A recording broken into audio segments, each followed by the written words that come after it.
I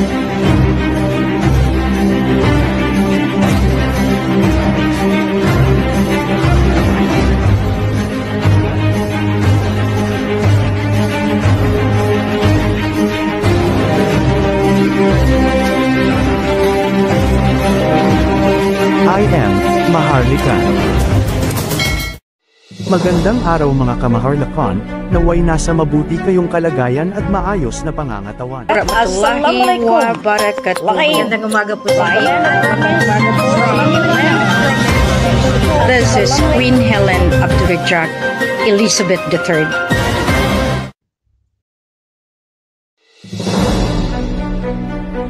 Magandang gabi po sa inyong lahat. Assalamualaikum. Talagang nakikita ko ang mga hinanakit ninyo, ang pag-alinlangan at lahat ng mga saloobin, lalo na yung pagpapakahirap ninyo na magbigay ng pera para din matulungan kayo. Hindi ko nahawakan ang kanilang mga desisyones. Hindi ako katulad ng iba na lahat isa-isahin ko pa. Dahil pag nagbigay ako ng isang otoridad, may tiwala ako at kaya nilang ipagtanggol kung ano man ang magiging kahinatnan sa bandang huli. Misyon ito. Hindi ordinaryong misyon na katulad ng iba na nangangailangan lang ng pera para sa kanila. Ang misyon na ito, pangkalahatan. Marami nang tumalikod. Pagtalikod, sisirain pa, duduraan pa. Mapalad kayo, mapalad tayo. Dahil diyan nakikita ng Diyos Ama ang kalapastangan ng ginagawa nila. Hindi basta-basta ito. Bawat minuto, binabantayan na nila. Dahil alam na nila na kahit anong gawin pa nila, hindi na nila ma-recover yung aking ginawang kaparaanan. Panangga ko para mabakuran ko ang misyon na ito. Marami na akong kasamang namatay, oo, ginagamit pa nila. Sa pananalita nila, ang nakita nila, yung passage, yung nakikita lang ng kaya ng mata nila, pero hindi nila nakita ang kailaliman ng kagustuhan ng Diyos Ama na mangyari dito sa lupa.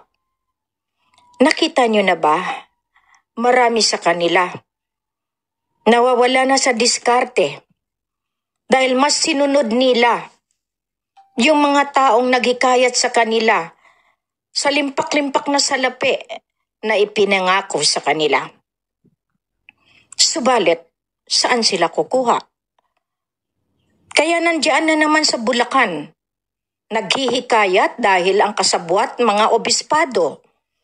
Nakita niyo bang naipost sa Marian na pinatay nila hindi lamang 9 na ustadyes na magkakapatid? Marami po sila. Pina-ambush nila nang dahil sa binayarang Maguindanawon na yun ang tawag doon ay S2, taga-turo, hired ng militar, hired ng politiko, hired ng masasamang elemento na nagsabuatan para makontrol ang kalupaan at ang ligwasan Mars. Politika is politika para pansarili. Kaya nga, saan kaya napunta ang patong sa ulo na milyon-milyon ng 9 na ustadyes na kanilang pinlanuhan para makuha ang pundo galing sa national security sa intel na sinasabi?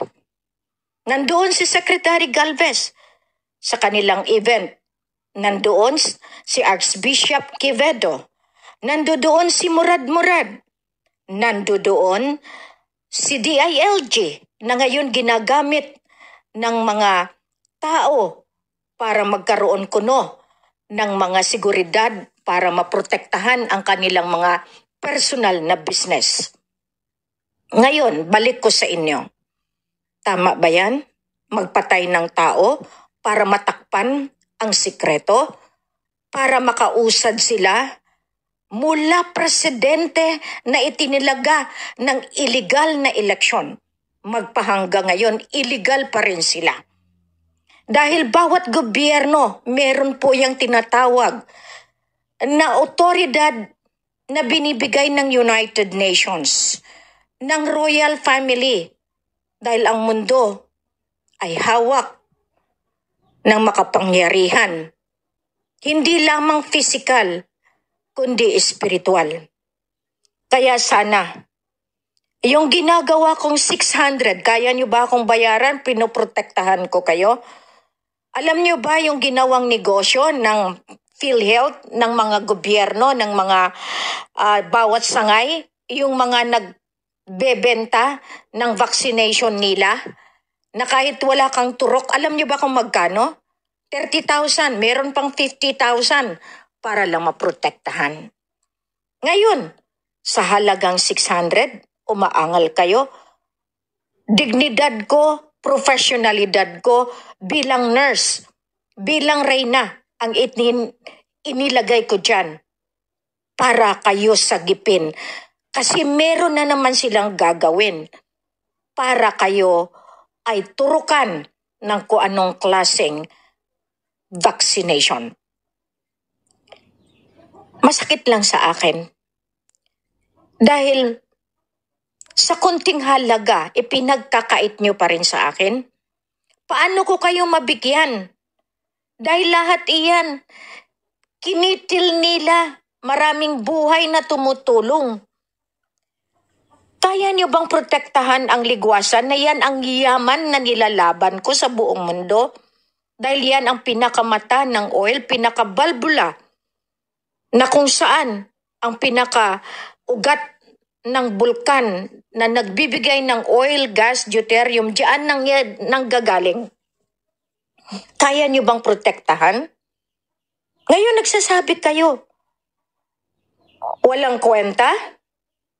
Namatay si Sultan Kelly sa pagbantay.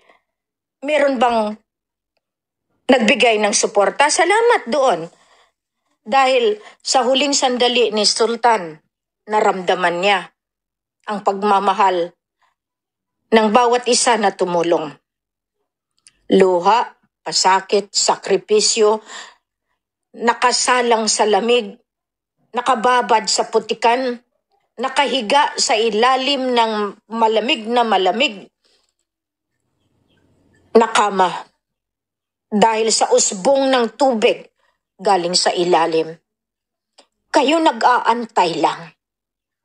Kayong pumapatay, saan ang konsensya niyo? Alam ninyo na binabalutan na yung bawat balahibo ninyo ng mga elementong itinakwil ng Diyos Ama. Diyan sila pumupugad sa inyo dahil mismo ang mga bibig ninyo ay hindi ka ang tanggap-tanggap ang pananalita, lalo ng pagdudura ninyo sa harapan, sa mga pictures, sa mga larawan ni Queen Helen at ni Radya Mamay. 10 na ang aking pamilya. Binayaran lang kasi kayo eh. Alam namin yan. Right from the start, pinag-uusapan namin yan. Subalit ayaw kong maging bastos sa harap ninyo. Pero nakikita ninyo, pag tumingin si Queen, mahiwaga. Magaling kayo manalita. Oo. Pero kaya nyo bang salitaan? Ang salita na walang tunog. Pero nakakatakot yan dahil tagus sa puso't isipan ng mga taong naniniwala sa misyon na ito. Kaya ramdam ko yung galit ninyo. Pero sa halagang iyan, magsisinter pa kayo? Si Queen milyon-milyon ang utang. Para pang busabos nakikiusap. Tapos ang kalaban, Talagang sinusuyod kung sino yung tumutulong at sinisira. Dahil sila. Kaya, kung dyan kayo sa barm, dyan na lang kayo. Pero walang sisihan. Magsa-shutdown talaga yan. Ngayon sabihin niyo ako, baliw? Bakit nagpapatay kayo para takpan ang kasinungalingan ninyo? Akala niyo makatuloy pa kayo ng eleksyon? Biro niyo? Para lang magka-eleksyon kayo, gagawa kayo ng dumal-dumal na mga krimen. Meron bang nagsalita sa inyo? Wala. Dahil kasabwat kayo. Kaya yung mga nananalita dito, ngayon, winawarningan ko, may mga taga Mindanao na magta-travel mula Sultan Kudarat, Maguindanao, mag-a-attend ng event sa Bulacan. Okay, dahil nga ang kanilang dulo ay ang taong hinahabol din ng batas. Okay? So ngayon, walang sisihan din kung kayo ay masakote ng hindi oras. Kasi binabantayan na yan lahat. Kasi ang titigas ng ulo ninyo. Ako hindi nagsasalita at hindi ko nilalabas ang lahat ng alas ko para mas marami pa akong mahuhuli. Akala nyo nananahimik lang ng basta-basta si Queen? Kaya nga nananahimik para mamonitor ko kung anong kabalbalan ng ginagawa nyo. Nagsimula kayo sa ligwasan, patayan, para gagawin. Pupunta kayo ng Bulacan nang dahil sa mga pugo, kasino? Go ahead by all means. Dahil lahat iyan masa-shutdown. Hindi kayo naniniwala. Hindi po siya signatory yung inyong inaakala. Gusto ko nang magwala, pero sige lang. Alam ninyo, bakit kayo nauuto? Yan lang ang tanong. Nakita niyo ba ang testamento nila? Testamento ko rin. Ginawa ko rin para sa kanila. Kaya may hangganan lahat yan. Iyan ang ginawa ko. Pinainan ko kayo lahat. Kaya kung makarating ito sa kanila, maski lawyer kayo, maki-judges kayo, may batas ang soberenya. Kaya nagagalit kayo pag nagsalita ako ng mataas. Mataas ako eh. Iyon ang hindi niyo alam. Ipinanganak ako na pinili na may kalidad, na may utak. Kasi kung walang utak si Queen, paano ako lumaban sa vaccination ninyo? Pasalamat kayo, kakampi ko ang kalangitan. Kaya yung punong-puno ng vaccination, ng vaccines na dinala sa Sulu, mabuti na lang, bumagsak. Dahil kung hindi, lahat ng tagahulo, Tawi-Tawi, Basilan, Sambuanga, marami sana kayong invalid ngayon. Dahil pinipilit kayo na bakunahan. Hindi nyo man lang na-recognize yan? Hindi nyo nakita kung paano ibinagsak ang eroplano na yan? Dahil iniiyakan ko ang Allah. Ngayon, maraming nagkita ng pera, maraming nagkapera nang dahil sa vaccination exemption ko. Nagrespeto ba kayo sa akin? Hindi. Mas pinaburan ko kayo kahit wala ako.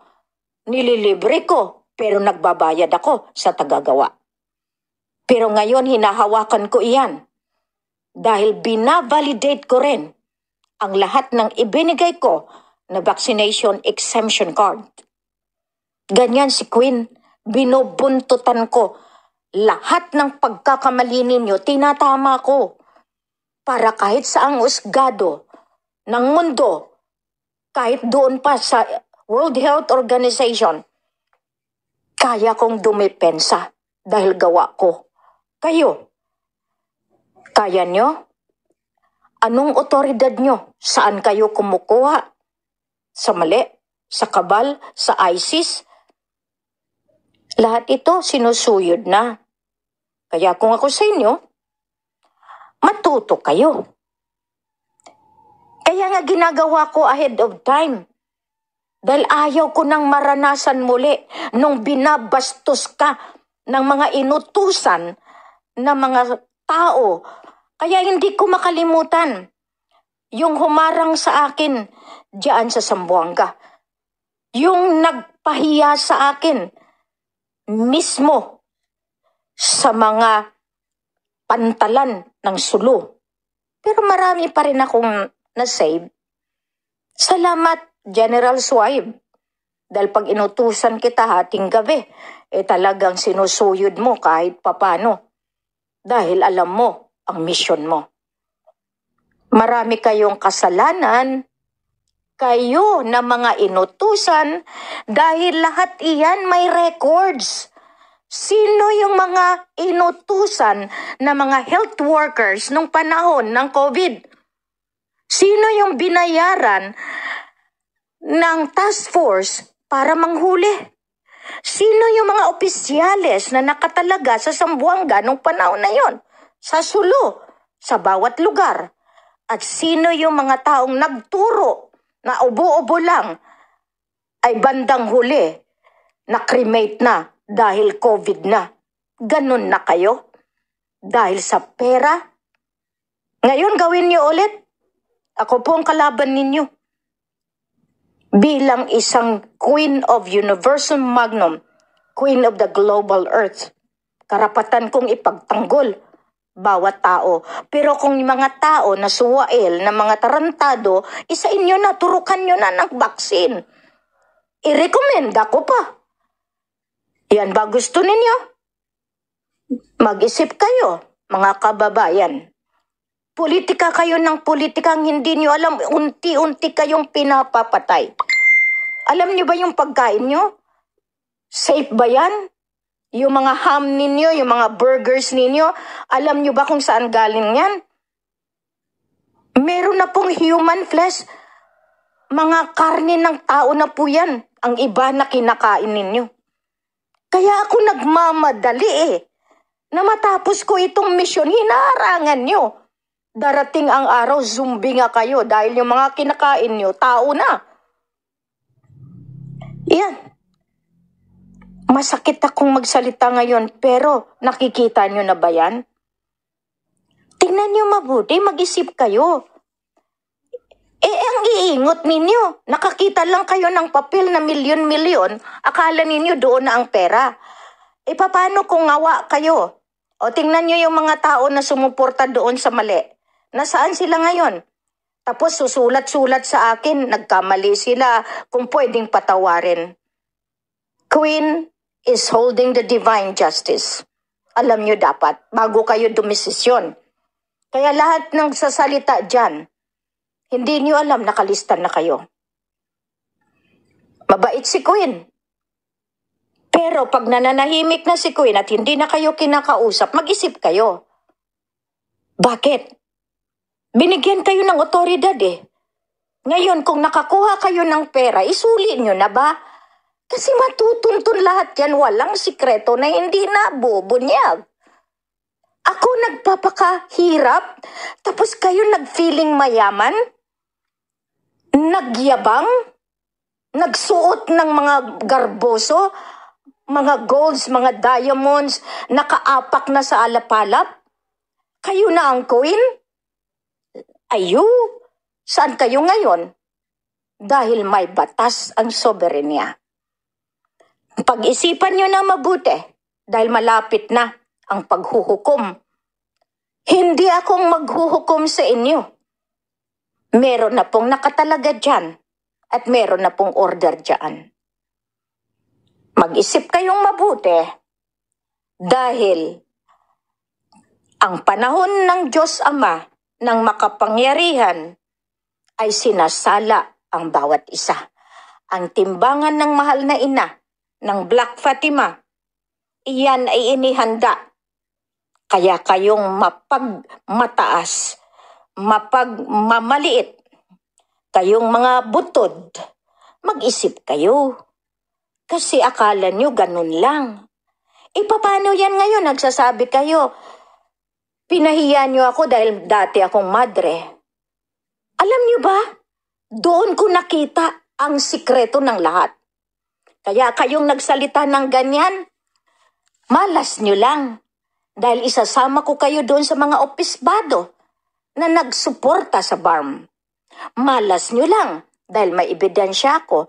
Malas niyo lang dahil ako ay si Helen Panolino, nagmula sa Takurong, Sultan Kudarat. At wala kayong karapatan gamitin ang aking teritoryo sa inyong kawalang hiyaan. Pinaghati-hati ninyong teritoryo para ariin nyo? Pues, babawiin ko lahat iyan. Ibalik ko yan